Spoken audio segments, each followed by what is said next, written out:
નમસ્કાર, spark today ન્યૂઝમાં આપનું સ્વાગત છે. દર્શક મિત્રો, વડોદરા મહાનગરપાલિકાનું તંત્ર હજુ પણ સુધરવાનું નામ નથી લેતું. કારણ કે આ ઉત્તમ નમૂનો આપ જોઈ શકો છો. અહીંયા સરકારી હોસ્પિટલ છે તે ઊભી કરવામાં આવી છે. જે પ્રકારે આ વર્ષે તો પૂર નથી આવ્યું, પરંતુ ગત વર્ષે જે વડોદરામાં તત્ણ વખત પૂરની પરિસ્થિતિ આવી. છેલ્લા 10 વર્ષની વાત કરીએ તો અનેકો વખત વડોદરા શહેરમાં પૂર આવી ચૂક્યું છે, પરંતુ આ વિશ્વામિત્રી કિનારે આ દબાણો આપ જોઈ શકો છો ખુલ્લેઆમ અહીંયા ઊભા થઈ ચૂક્યા છે. 9 માળની આ બિલ્ડિંગ આખી ઊભી થઈ ગઈ છે. આ વિશ્વામિત્રી નદી વડોદરાના મધ્યમાંથી જે પસાર થાય છે સર્પા આકારે, એ પસાર થતી નદીના કિનારે અનેક વખત આપ જુઓ કે જે રાજ્યના મુખ્યમંત્રી લેવલે પણ આ સુધી વાત ગઈ છે, પરંતુ તેમ છતાં પણ વડોદરાનું આ તંત્રનું મનમાની જે મન ફાવે છે તે પ્રકારે કહી શકાય છે. આપ જોઈ શકાય છે જે પ્રકારે અહીંયા આખી હોસ્પિટલ ઊભી થઈ ચૂકી છે, પરંતુ તંત્રના ધ્યાને નથી આવતું કે રાજ્ય સરકારના પણ ધ્યાને હવે નથી આવતું. કારણ કે જ્યારે પણ પૂર આવે છે ત્યારે બધા ધારાસભ્યો હોય કે પછી સાંસદ હોય, તમામ લોકો રજૂઆતો કરે છે રાજ્ય સરકારમાં કે વડોદરાને આમ થશે ને વડોદરાને તેમ થશે, પરંતુ આખી આ 9 માળની બિલ્ડિંગ ઊભી થઈ ચૂકી છે, પરંતુ તો કોઈના ધ્યાને આ નથી આવતું. ત્યારે હવે જોવાનું રહ્યું કે આ પ્રકારે આ બિલ્ડિંગ આખી તૈયાર થઈ છે તેના માટે જવાબદાર કોણ છે. સૌથી મહત્વની વાત છે કે વડોદરાના માથે તત્તન 4 વખત પૂરનું સંકટ ટોળાતું હતું. આ વખતે પણ પૂરનું સંકટ આવ્યું હતું, પરંતુ ભગવાને વડોદરા મહાનગરપાલિકાની જે પ્રાર્થનાઓ હતી તે ફળીભૂત કરી અને સાચવી લીધું કે આ વખતે વડોદરાના માથે પૂરનું સંકટ ના આવ્યું. પરંતુ આવા દબાણોને લીધે જ વડોદરામાં જે નદી છે, જે ખુલ્લી અને પહોળી છે, તે દબાતી જાય છે અને તેના કારણે વડોદરામાં પૂરની પરિસ્થિતિ સર્જાય છે. ત્યારે સમગ્ર મામલે અતુલભાઈ ગામાચી જે સામાજિક કાર્યકર છે તે પણ અહીંયા ઉપસ્થિત થયા છે. તેમની સાથે પણ વાત કરવાનો પ્રયત્ન કરીશ. આપજો કે આખી આ લાલ કલરની બિલ્ડિંગ કે આખી સ્ટ્રક્ચર ઊભું થઈ ચૂકી છે, હજુ પણ કોઈના ધ્યાને નથી આવ્યું. ત્યારે અતુલભાઈ સાથે વાત કરીશું. અતુલભાઈ, શું કહેશો? સૌથી મહત્વનો પ્રશ્ન એ આવે છે કે જ્યારે પૂર આવે છે ત્યારે લોકોના કાન ખુલે છે, ધારાસભ્ય બોલે છે કે ભાઈ આને પરમિશન આપી, આને કેમ આપી અને આને કેમ, તો આખી આ સરકારી બિલ્ડિંગ ઊભી થઈ ગઈ. અતુલભાઈ, કેમ કોઈના ધ્યાને નથી આવ્યું?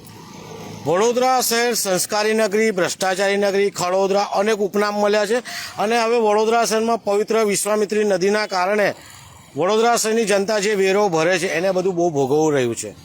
સાથે આના મૂળભૂત કારણો વડોદરા શહેરનું રાજકારણ, વડોદરા શહેરના મહાનગરપાલિકાના અધિકારીઓ, મૂળભૂત કારણ આ લોકો છે.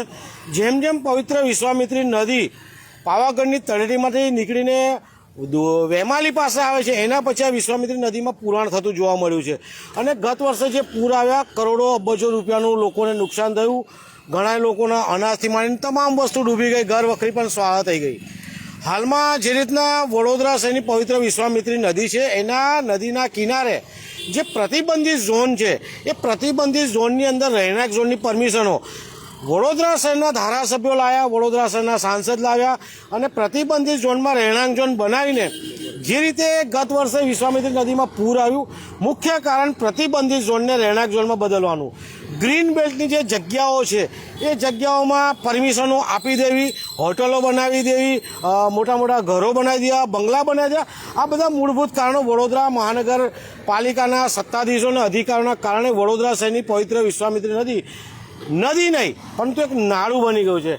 હાલ જોવા જઈએ તો આમાં રાજ્ય સરકાર પણ એટલી જ જવાબદાર છે, કારણ કે જ્યારે અહીંયાથી ફાઇલો ધારાસભ્યો આપતા હોય છે ત્યારે મુખ્યમંત્રીથી માંડીને શહેરી વિભાગ તમામ આ લોકોએ જોવાનું હોય છે, પરંતુ ક્યાંક ને ક્યાંક ભ્રષ્ટાચારનો રેલો મારા ખ્યાલથી ગાંધીનગર સુધી પહોંચેલો છે, જેના કારણે આ તમામ લોકોને પરમિશનો મળતી જ જોઈએ. હવે અહીંયા હોસ્પિટલ ઊભી થઈ છે. હવે તમે જોઈ શકો કેટલે નજીક છે. આ એક વિશ્વામિત્રી નદીનું એક નાળું છે અને મારા ખ્યાલથી આ આજવા, વાઘોડિયા રોડ, નાગરવાડા, પછી સંગમ, આ તમામના ગંદા મળમૂત્રના પ્રદૂષિત પાણી અહીંયા આવે છે. અહીંથી આગળ વિશ્વામિત્રી નદીમાં જોઈન્ટ થાય છે. જો વિશ્વામિત્રી નદી ફૂલ થાય તો આ નાળું પણ ફૂલ થાય. ગત વર્ષે જે પાણી આવ્યા હતા, અહીંયા પહેલા માળ સુધી પાણી હતા અને સામે સર સયાજી હોસ્પિટલમાં પણ એટલા જ પાણી હતા. તો આ સરકારી હોસ્પિટલ છે, એમાં દર્દીઓ હોય છે, નાના બાળકો હોય છે, બીમાર લોકો હોય છે, વિકલાંગ લોકો હોય છે, એમાં સારવાર લેતા હોય છે. જો પાણી આવી જાય, આ વર્ષે નથી આવે પણ આવતા વર્ષે જો પાણી આવે, ફરીથી આ એક માળ ડૂબી જાય અને એક માળ ડૂબે એની સાથે એક માળના લોકો તો હેરાન થાય, પરંતુ ઉપરના લોકો પણ એટલા જ હેરાન થશે. બીજી વસ્તુ, નદી કિનારે છે ને જો આ બિલ્ડિંગ ધરાશયી થઈ જાય યા માટી ધસડાઈ જાય તો કેટલું બધું માનવ જાતને નુકસાન થાય, કેટલા લોકો મરી જાય. ક્યાંક ને ક્યાંક જે રીતનો આજે ખુલાસો થયો છે એને જોતા લાગે છે કે રાજ્ય સરકારના જે પણ પ્રતિનિધિઓ હોય, જે સત્તામાં સત્તાધીશો હોય, એ પણ મને લાગે છે બંડલો ગણવામાં લાગી ગયા તેવું લાગ્યું છે. જનતા જ્યારે વેરો ભરતી વેરાનું વળતર આપવાનું એમનું કામ છે. સરસ મજાની હોસ્પિટલ બનાવી છે, નો ડાઉટ ઘણું સારું છે, પણ આના માટે વ્યવસ્થિત જગ્યા જોઈએ. આ નદી કિનારે ના ચાલે. સાથે અહીંયા ગંદા પાણી વહી રહ્યા છે, મચ્છરોનો ઉપદ્રવ છે. હોસ્પિટલમાં લોકો સારવાર લેશે એને પણ તકલીફ પડશે. એટલે ક્યાંક ને ક્યાંક વડોદરા શહેરના જે રાજકારણો છે, જે 30 વર્ષથી રાજકારણ નિભાઈ રહ્યા છે, એ ધારાસભ્યો હોય, મેયર હોય, સાંસદ હોય, તમામ લોકોએ જનતાનો કોઈ વિચાર નથી કર્યો, જનતા માટે કોઈ કામ નથી કર્યું એવું કહી શકાય. અને આડેધડ બાંધકામો બાંધવાના કારણે વિશ્વામિત્રી નદી નહીં પરંતુ એક નાળું થઈ ગયું છે. હવે આ હોસ્પિટલ આખી બંધાઈ ગઈ છે, ચાલુ પણ થવાની તૈયાર છે, પરંતુ ન કરે નારાયણ. અને વરસાદનું હવે કોઈ આગાહી હોતી નથી, ક્યારે પણ વરસાદ પડી જશે, કેમ કે પર્યાવરણની ખૂબ જ ગંભીર અસરો થઈ ગઈ છે. એટલે વરસાદ શિયાળામાં પણ પડે, ઉનાળામાં, ચોમાસામાં પડે, એટલે ક્યાંક ને ક્યાંક પડે એટલે બેફાટ પડતો હોય છે.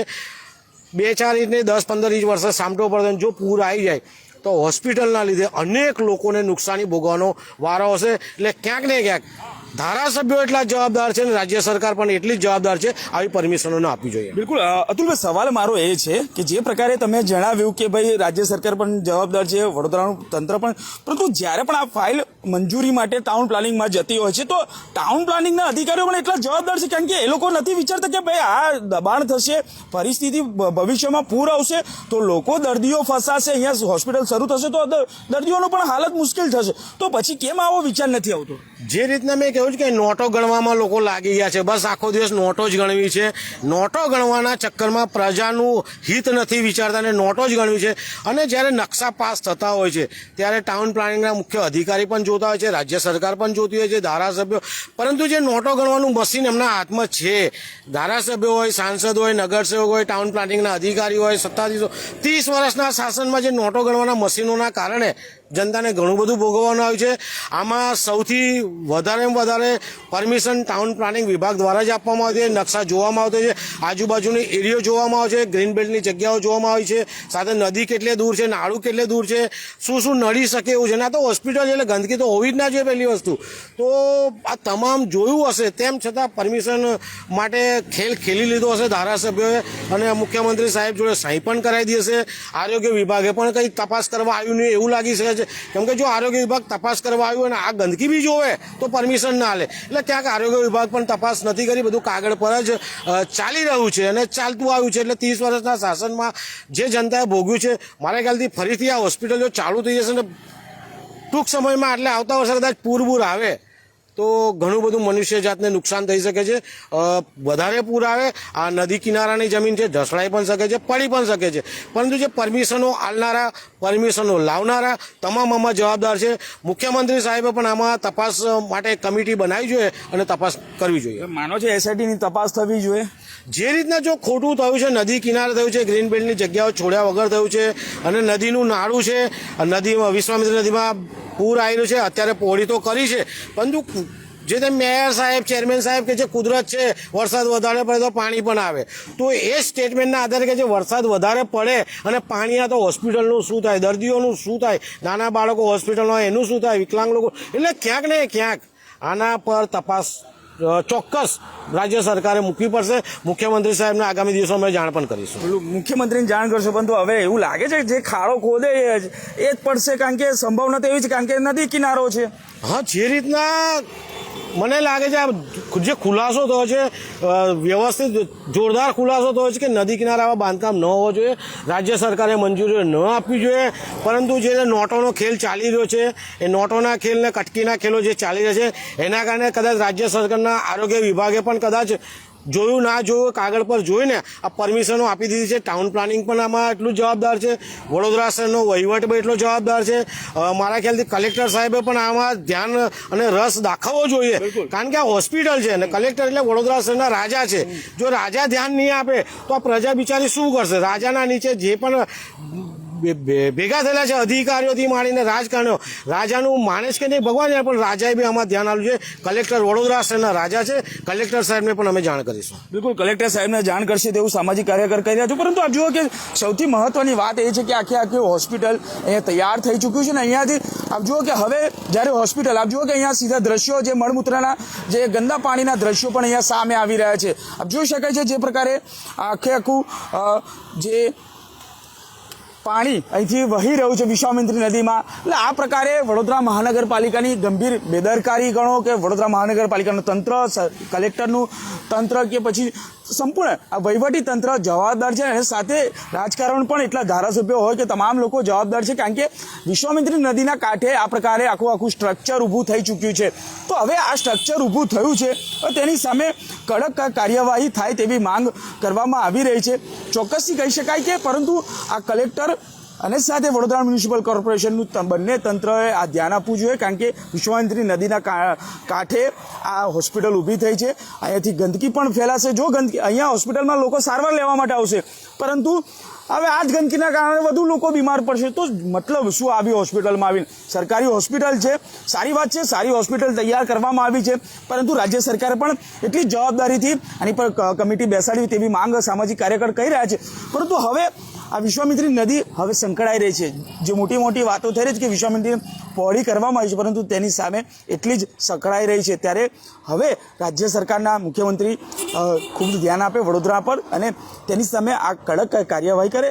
એસઆઈટીની પણ માંગ થાય અને તપાસ રચવામાં આવે અને તપાસ કરવામાં આવે તેવી પણ માંગ થઈ રહી છે. ત્યારે હવે આવનારા દિવસોમાં જોવાનું રહ્યું કે હવે આ બિલ્ડિંગ તો ઊભું તો થઈ ગયું છે, પરંતુ તેની સામે ક્યારે કાર્યવાહી થાય છે તે જોવાનું રહ્યું. કેમેરામેન નિહાની સાથે Surat Solanki, spark today news, Vadodara.